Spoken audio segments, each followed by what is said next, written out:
A Swimmer by Lindsay. With short, sharp, violent lights made vivid, to southward far as the sight can roam, on the swirl of the surges livid, the seaward climb and the surfs croon, on the crag and the cliff to northward, and rocks receding and reefs flung forward, and waves wrecked seaward and wasted shoreward, and shallows shrieked the flaming flow. A grim grey coast and a seaboard ghastly, and shores trod seldom by feet of men. Where the battered hull and the broken mast lie, we have lain and depth these long years 10. Laugh, when we wandered here together, hand in hand through the sparkling weather, on the heights and hollows of fern and heather, God surely loved us a little when. The skies were fair and shores were firmer, the blue sea over bright sand rolled.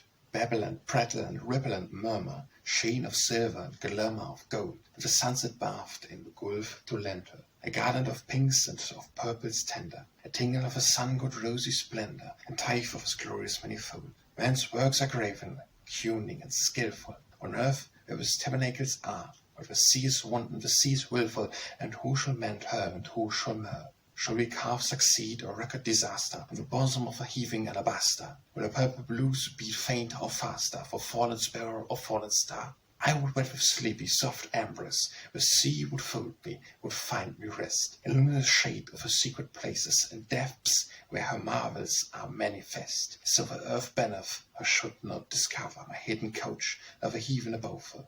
As a strong love shielding her lover, I would have her shield me with shining breast. When light on the realms of space lay hidden, when life was yet in the womb of time, her flesh was fettered to fruits forbidden, and soul were weeded to care and crime. Was a cause for shaping for the future spirit, a burden of folly, a void of merit, but would fain the wisdom of star inherit.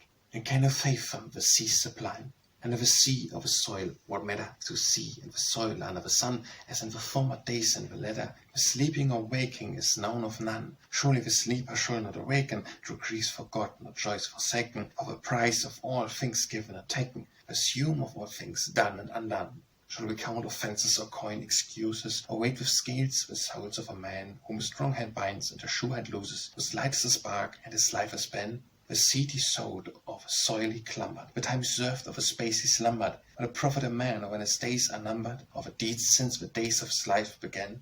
One, glad because of a light saint, shall not, a righteous judge of all the earth, do right, behold the sparrows on the housetops fall not, safe as seemeth to him good in his sight.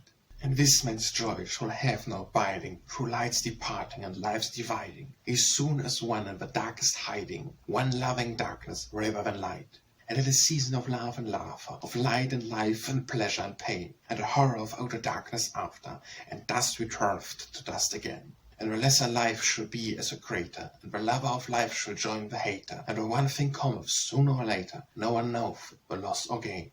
Love of my life, we had lights in season, hard to part from, harder to keep. We had strength to labor and souls to reason, and seed to scatter and fruits to reap. Through time, estranges and fate disperses, we have had our laughs and our loving merceries, fought the gifts of a light in the end of curses, yet bites the gift of a darkness, sleep. Seek good with tempest and drink with thunder, and glad with lightning and shoot with sled. The strong winds treating the swift waves sunder, the flying rollers with fruity feet. One gleam, like a bloodshot sword blade, swims on the skyline, staining green gulfs crimson, at a stroke firstly dealt by a dim sun, which strikes through the stormy winding sheet. O brave white horses, you gather and gallop, the storm spirit loses the ghastly reins, now the shoots ship with a fragrant shallop, in your hollow backs, or your high-arched manes. I would ride as never man has ridden, in your sleepy, swirling surge hidden, the gulfs foreshadowed through straits forbidden, when no light rose and no laughs warn us.